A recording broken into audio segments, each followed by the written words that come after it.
बाहर बारिश हो रही होती है और काजल अपनी भाभी का गृह प्रवेश करवाने के लिए आरती की थाल सजा रही होती है। तो वहीं जब शांति चावल से भरा कलश दरवाजे पर रखती है तो सपना गाड़ी से उतरती है और उसका ड्राइवर छाता लिए उसके पीछे पीछे चल रहा होता है। ये सब देख दरवाजे पर खड़ी दादी सास आशा मुंह बनाते हुए बोलती है, इस गरीब घर में अमीर घर की लड़की लेकर आए हैं, टिक भी नहीं पाएगी। ये 10 नखरे होंगे इसके। माँ जी और कर भी क्या सकते थे, दोनों एक दूसरे को पसंद करते थे। अब शांति अपने बेटे बहू का गृह प्रवेश करवाती है और बहू को उसके कमरे तक ले जाती है। कुछ ही देर में पूरा परिवार बाहर अपने कमरे में जमीन पर बिस्तर लगाकर सो जाता है और अमित खाट पर बिस्तर लगाकर सपना से कहता है, सपना तुम इस खाट पर सो जाओ, खाट बहुत छोटी है, 2 जने नहीं सो सकते, इसलिए मैं जमीन पर सो जाऊंगा। अमित के बोलने पर सपना चुपचाप खाट पर लेट जाती है और उसे खाट पर नींद नहीं आती और उसे अपने मायके के मुलायम मखमली बिस्तर की याद आती है। तूने अपने पापा से जिद करी थी ना, देख आज वो ही तेरे लिए नया गद्दा लेकर आ गए हैं और ये बहुत मुलायम और मखमली है। इस पर सोने से तेरे शरीर में दर्द नहीं होगा, इस पर लेट कर देख। हाँ माँ, ये गद्दा परफेक्ट है, आज तुम्हें आराम से सोऊंगी। अपने मायके के दिन याद करके सपना सोने की कोशिश करती है, पर आधी रात को सपना के कमरे की छत टपकने लगती है और बारिश की कुछ बूंदें उसके ऊपर आती हैं, जिस वजह से उसकी आंखें खुल जाती हैं। अमित उठो, देखो मेरे ऊपर पानी की छींटें आ रही हैं। बाहर बारिश हो रही है, शायद इसी वजह से छत में सीलन आ रही है। सपना, हमारा घर बहुत पुराना है ना, इसलिए छत टपक रही है, पर तुम मेरी तरफ अपनी खाट करके सो जाओ, इधर बारिश का पानी नहीं आएगा। सपना आराम से सो सके इसलिए अमित उसकी खाट अपने बिस्तर के पास लगा लेता है। अब सपना आराम से सोती है और अगली सुबह शांति सपना के कमरे में आती है, जहां वो बैठकर मेकअप कर रही थी। बहू, हमारे घर का रिवाज है, जब तक बहू के हाथ की मेहंदी नहीं छूट जाती हम उससे घर के काम नहीं करवाते, इसलिए कल तुम अपनी पगफेरे की रस्म पूरी करके आ जाओ, फिर करना अपनी पहली रसोई। वैसे भी हमारे घर में गैस सिलेंडर नहीं है, क्या पता इन 2 दिन में मैं तुम्हारे लिए गैस सिलेंडर भी ले आऊं। पीछे से आशा आती है, बहू हमारे घर में तो ऐसी कोई रस्म नहीं रही, और रही पहली रसोई की बात तो हमारे घर में जो मिट्टी का चूल्हा है बाहर आंगन में, बहू उसी पर अपनी पहली रसोई करेगी। आशा की बातें सुनकर सपना को काफी बुरा लगता है। अगले दिन सपना अमित के साथ अपने मायके जाती है, जहां उसकी माँ अपने कमरे में बैठाकर उसके ससुराल के बारे में पूछती है। मेरी बेटी कितने नाजों से पली बढ़ी और ऐसे गरीब घर में शादी कर ली। तेरे वो गरीब ससुराल वाले तुझे परेशान तो नहीं करते? तुझे किसी चीज की कमी तो नहीं है ना? अगर है तो हमें बता। नहीं ना, वहाँ तो सब कुछ बहुत अच्छा है और वहाँ सब मुझे बहुत प्यार करते हैं। मैं अमीर घर से हूँ ना, तो सब मेरा ख्याल भी बहुत रखते हैं। आपको पता है मेरे ससुराल में सब जमीन पर सोते हैं, पर उन्होंने मेरे लिए गद्दा मंगवाया। सपना की बातें सुन उसकी माँ को काफी अच्छा लगता है, पर जब अमित ये सब देखता है तो उसे बहुत दुख होता है और वो उसको उसके कमरे में ले जाकर अकेले में सपना से कहता है, सपना, ससुराल जाते ही तुम्हें सोने के लिए खाट दिया गया, तो मखमली गद्दे पर सोने वाली लड़की सारी रात खाट पर करवटें बदलती रही, और जब तुम्हें नींद आई तो बारिश की वजह से और छत टपकने की वजह से तुम्हारी आंखें खुल गई, फिर भी तुमने घर में सबसे झूठ बोला। अब जो है जैसा है वही मेरा ससुराल है, मैं अपने ससुराल की बुराई नहीं कर सकती, और वैसे भी वहाँ सब मुझे बहुत प्यार करते हैं। और रही दादी सास की बात, तो एक दिन में उनका भी दिल मैं जीत लूंगी और उन्हें साबित करके दिखा दूंगी कि मैं उनके घर में एडजस्ट हो सकती हूँ।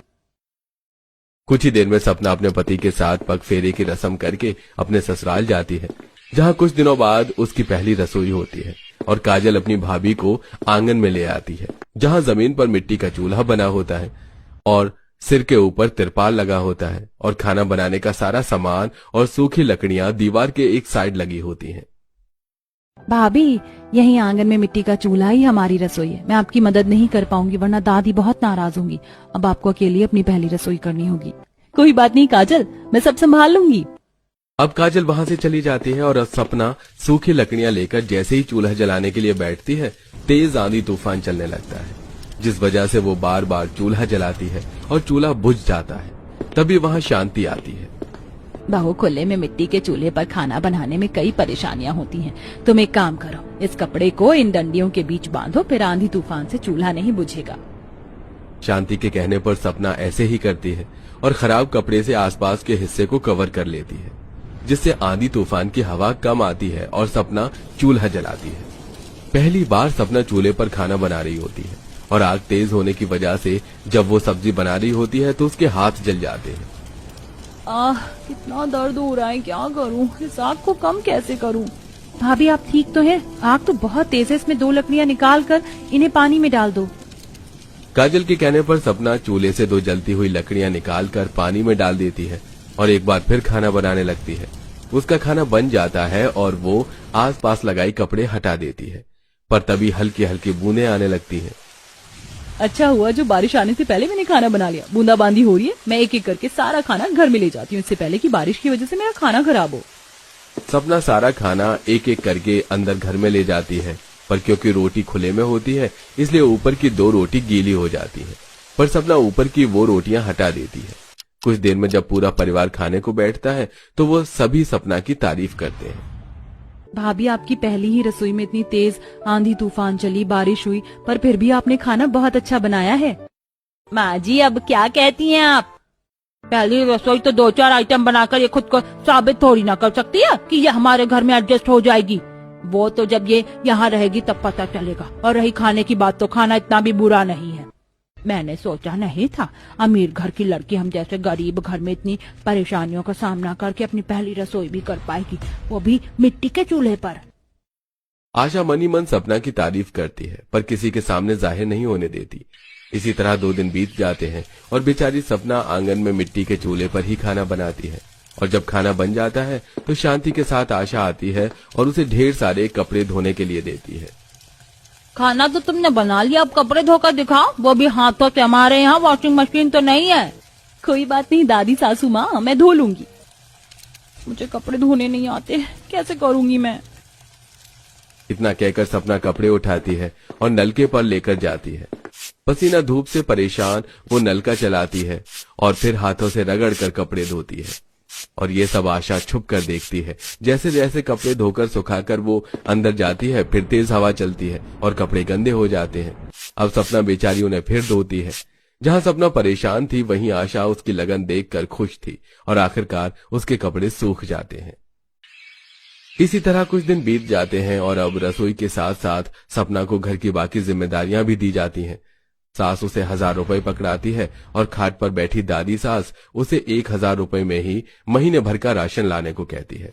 तो सपना 1000 रुपए और थैला लेकर राशन की दुकान पर जाती है और 1000 रुपए में महीने भर का राशन लाती है। देखिए दादी सासू माँ, मैं सारा राशन ले आई और ये 50 रुपए भी बच गए। मैं सस्ता और अच्छा सामान लाई हूँ, देख लीजिए। इतना कहकर सपना कमरे में चली जाती है और दोनों सास मिलकर सामान देखती हैं। जहां शांति खुश होती है वहीं दादी सास हैरान हो जाती है। वहीं कमरे के दरवाजे से ये सब सपना देखती है और मन में कहती है, भला हो उस औरत का जिसने मेरी मदद की। अब तो दादी सासू माँ मुझे अपना लेंगी। बारिश में मिट्टी के चूल्हे पर पहली रसोई, फिर ढेर सारे कपड़े धोकर और 1000 रुपए में राशन लाकर सपना ने दादी सास को थोड़ा बहुत तो इम्प्रेस कर लिया था। पर अभी तक उन्होंने सपना को अपनाया नहीं था, इसलिए वो कोशिश करती रहती है और बारिश से लड़कर मिट्टी के चूल्हे पर खाना बनाती रहती। पर आज जब सपना खाना बनाने के लिए जाती है तो बहुत तेज बारिश होने लगती है और बारिश से बचने के लिए सपना अमित से कुछ बड़ी पन्नी मंगवाकर तिरपाल के नीचे एक टेंट बनाती है, जिससे पानी अंदर नहीं आता। कर लिया मैंने बारिश से बचकर खाना बनाने का जुगाड़। अब मैं आंगन में लगे इस टेंट में आराम से खाना बना सकती हूँ, पर सामान रखने की कोई जगह नहीं। सारा सामान जमीन पर होता है और बारिश की वजह से जमीन पर पानी जम जाता है। जमीन पर जमा पानी देख सपना खड़े होकर आसपास देखती है और उसकी नजर 2 खराब लोहे की टेबल पर पड़ती है, जो उसके एक पड़ोसन के घर के बाहर होती है। अमित जी, आप उन आंटी से उनके वो खराब टेबल मांग लीजिए ना, मेरे बहुत काम आएंगे। पर आखिर वो खराब टेबल तुम्हारे किस काम का? पर कोई बात नहीं, मैं अभी मांग कर लाता हूँ। अमित बारिश में भीगता हुआ बाहर जाता है और पड़ोसन से उसका खराब टेबल लेकर आता है। जहाँ सपना उस खराब टेबल को अपने टेंट के अंदर ले जाती है, उसको मिट्टी से लीपती है और फिर उसे सुखाकर उसके ऊपर चूल्हा रखती है और फिर पानी साफ कर आराम से खड़ी होकर खाना बनाती है और बना हुआ खाना दूसरी टेबल के ऊपर रखती है। जिसके बाद वो अच्छे से अपने टेंट किचन को सजाती है ताकि वो बारिश की वजह से खराब ना हो। कुछ देर में जब पूरा परिवार खाने को बैठता है तो अमित सपना की तारीफ करते हुए कहता है, सपना, जैसे तुम मेरे घर में इतनी परेशानी का सामना कर रही हो, वैसे ही कुछ परेशानियों का सामना करके मैंने भी एक अच्छी नौकरी तलाश ली है। अब एक एक करके घर में वो सारी चीज आएंगी जिसकी तुम्हें जरूरत है। तेरी बीवी ने ऐसा भी कौन सा तीर मार दिया जो तू उसकी इतनी तरफदारी कर रहा है? माँ जी, ये तो आंगन में जाने के बाद ही आपको पता चलेगा। शांति के कहने पर आशा आंगन में जाती है, जहां वो टेंट की बनी एक छोटी सी रसोई देखती है। शांति जब रसोई में जाती है तो वो देखती है कि सपना ने सब कुछ काफी अच्छे से अरेंज कर रखा है। ये देख आशा का दिल पिघल जाता है और वो सपना को गले लगाकर उससे कहती है, बहू, मैंने तुझे घर के हर काम में परखा और तूने साबित कर दिया। एक अच्छी बहू अमीर घर से आया गरीब घर से, वो घर को अच्छे से संभालना जानती है। इस तरह सपना आशा का दिल जीत लेती है, जिसके बाद एक पक्की रसोई बनवाई जाती है और इस तरह एक एक करके घर में गैस, चूल्हा, बेड, गद्दा जैसी जरूरत की चीज आने लगती हैं। इसकी जरूरत सपना को होती है। अमीर रवि अपने परिवार के साथ घर के बाहर खड़े होकर बारिश से घर को बचाने के लिए पन्नी से घर कवर करवा रहा होता है, तो वहीं गरीब अंजलि किसी काम की वजह से घर से बाहर आती है, जिसे देख आरती उससे कहती है, बहुत जल्द बारिश का महीना शुरू हो जाएगा। हमने तो अपने घर को कवर करवा दिया, तुम भी अपने घर की मरम्मत करवा लो, वरना पिछली बार की तरह परेशान हो जाओगे। ठीक है। इतना बोल अंजलि घर में चली जाती है। अमीर परिवार एक बार फिर अपने काम में बिजी हो जाते हैं।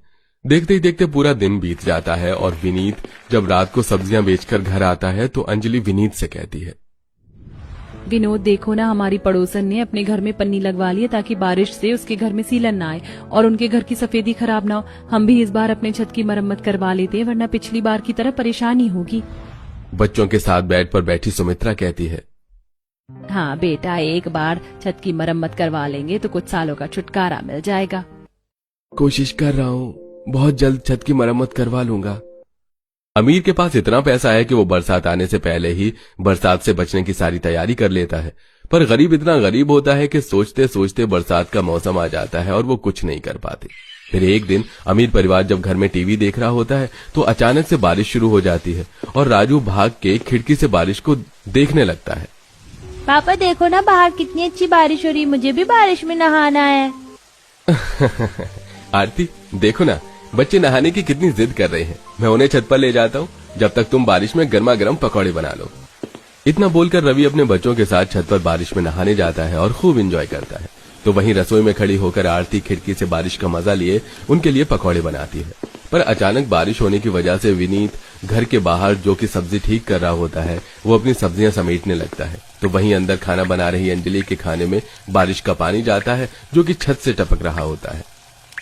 गोलू, पिंकी, जल्दी से भगोना लेकर चूल्हे के पास खड़े हो जाओ, वरना आज खाना नहीं खा पाओगे।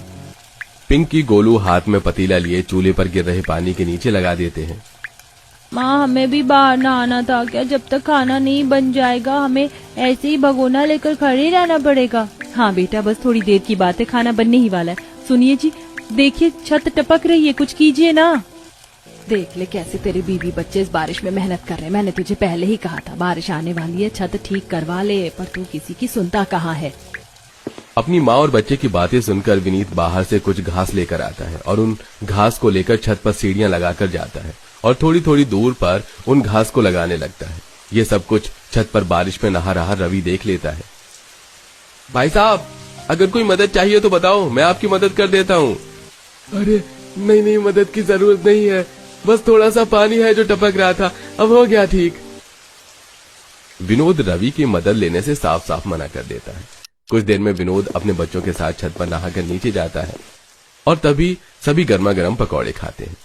तो वहीं थोड़े से पकौड़े बर्तन में लेकर छाता लिए आरती अंजलि के घर जाती है, जहां वो देखती है कि अंजलि के बच्चे पतीला लेकर खड़े हैं, क्योंकि घास लगाने के बाद भी पानी टपकना बंद नहीं हुआ था। अंजलि, मैंने तुम्हें पहले ही कहा था बारिश आने वाली है, छत की मरम्मत करवा लो। देखो मासूम बच्चे कैसे पतीला लेकर खड़े। अगर हमारी कोई मदद चाहिए तो हम तुम्हारी मदद करने को तैयार हैं। हमने छत ठीक करवाई थी, पता नहीं ये फिर से कैसे लीक होने लगी। एक बार फिर अंजलि आरती की मदद लेने से साफ मना कर देती है।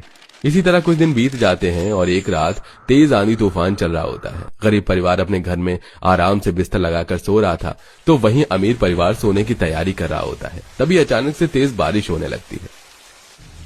अरे बहू रवि, देखो बाहर कितनी तेज बारिश हो रही, कितना अच्छा लग रहा है रात का मौसम। सुनिए जी, बच्चे तो सो गए हैं, मैं अभी गर्मा गर्म चाय बना कर लाती हूँ और कुछ देर हम पकौड़े के साथ बारिश के मजे लेते हैं। इतना बोलकर आरती रसोई में जाती है और चाय पकौड़े बनाने लगती है। तो वहीं गरीब परिवार जब सो रहा होता है तो सुमित्रा के शरीर पर कुछ बूंदें टपकती हैं और उसकी आंख खुल जाती है। तो वो देखती है कि उसके घर की छत टपक